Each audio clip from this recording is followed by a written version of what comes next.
జ్యోతిష శాస్త్రం ప్రకారం ఈ డిసెంబర్ 19వ తేదీ గురువారం రోజున వృశ్చిక రాశి వారు ఎటువంటి శుభ అశుభ ఫలితాలను పొందుతారో తెలుసుకోవాలంటే ఈ వీడియోని స్కిప్ చేయకుండా పూర్తిగా చూడండి. అలాగే తప్పకుండా మా ఛానల్ని సబ్స్క్రైబ్ చేసుకోండి.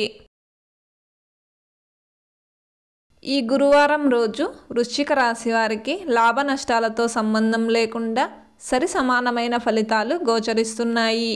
ఈరోజు మీకు పెద్దవైన విశేషాలు ఏమీ లేవు. ఒక్క మాటలో చెప్పాలంటే తిన్నామా పడుకున్నామా తెల్లారిందా అన్నట్లుగా ఉంటుంది. అయితే ఈరోజు వృశ్చిక రాశి వారికి కబుర్లు చెప్పుకోవడానికి, కాసేపు సేద తీరడానికి, హాబీస్ మీద దృష్టి పెట్టడానికి కాలం చక్కగా కలిసి వస్తుంది. అంతేకాదు మీరు కోరుకున్న ప్రకారంగానే ఈ రోజుని గడుపుతారు. అలాగే ఉద్యోగస్తులకు సెలవులు మంజూరు అవుతాయి. ఈ గురువారం రోజు వృశ్చిక రాశి వారు చిలక ఆకుపచ్చ రంగు దుస్తులను ధరించకండి. శ్రీ వెంకటేశ్వర వజ్ర కవచ స్తోత్రాన్ని పారాయణం చేయండి.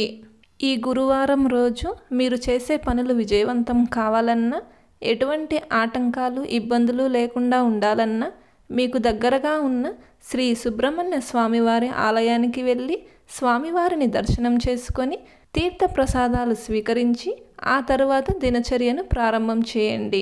అంతా శుభమే కలుగుతుంది. వీళ్ళు కుదరని వారు కనీసం శరవణభవ అంటూ 108 సార్లు స్మరణ చేసిన మంచి ఫలితాలను పొందుతారు. ఈ గురువారం రోజున ఉన్నటువంటి దివ్యమైన తిథి చవితి, నక్షత్రం ఆశ్లేష నక్షత్రం, రాహుకాలం మధ్యాహ్నం 1:30 నుండి 3 గంటల వరకు, యమగండం ఉదయం 6 గంటల నుండి 7:30 వరకు. అలాగే ఈ రోజు యొక్క శుభ సమయాలు ఉదయం 9:01 నుండి 9:40 వరకు. ఈ రోజు యొక్క పంచాంగం ప్రకారం మీకు మేలు కలిగించే గొడవలకు వెళ్ళడానికి, ప్రతివాదనలు చేయడానికి కాలం అనుకూలంగా ఉంది. ఈ గురువారం రోజు ప్రతి ఒక్కరూ ఓం వాసుదేవాయ నమః అనే మంత్రాన్ని పదే పదే జపిస్తూ ఉండాలి. ఈ మంత్రజపం వలన కెరియర్ పరమైన అభివృద్ధి లభిస్తుంది.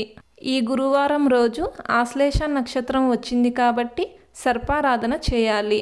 జంట నాగులను పూజించడం వలన నాగుల యొక్క అనుగ్రహం కలిగి మంచి సంతానం ప్రాప్తిస్తుంది.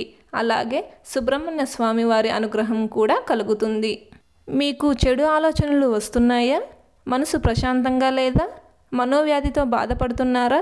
అయితే ఈ గురువారం రోజు సాయంత్రం గాయత్రీదేవిని పూజించండి. అలాగే గాయత్రి అష్టకాన్ని పారాయణం చేయండి. ప్రతిరోజు ఇలాంటి విలువైన సమాచారం తెలుసుకోవడం కోసం వెంటనే మా ఛానల్ని సబ్స్క్రైబ్ చేయండి.